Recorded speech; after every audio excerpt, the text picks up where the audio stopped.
Kecelakaan lalu lintas hingga merenggut nyawa kembali terjadi di Kabupaten Karangasem Kamis 16 November. Tidak main-main, kali ini peristiwa yang terjadi di jalur Bangbang-Bangli perbatasan dengan Kabupaten Karangasem, tepatnya di Desa Nongan, Kecamatan Rendang, menewaskan 6 orang. Menurut informasi yang didapat, korban berasal dari Desa Sukedane, Desa Tianyar, Kecamatan Kubu. Rombongan yang dia angkut menggunakan minibus tersebut dikatakan baru datang dari sembahyang, belum jelas di mana melakukan persembahyangan. Saat jalur Bangbang-Bangli dengan kondisi jalan yang ekstrim, mobil terguling hingga mobil rusak parah.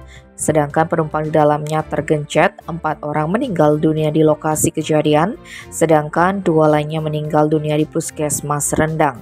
Sehingga dalam kecelakaan ini ada 6 korban jiwa. Belum diketahui secara pasti apa penyebab terjadinya peristiwa tersebut, namun ada dugaan bahwa peristiwa itu dikarenakan rem kendaraan tersebut blong sehingga minibus kencang ke bawah.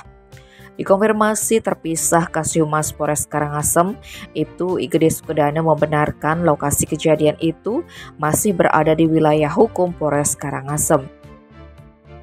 Tim Bali Express melaporkan.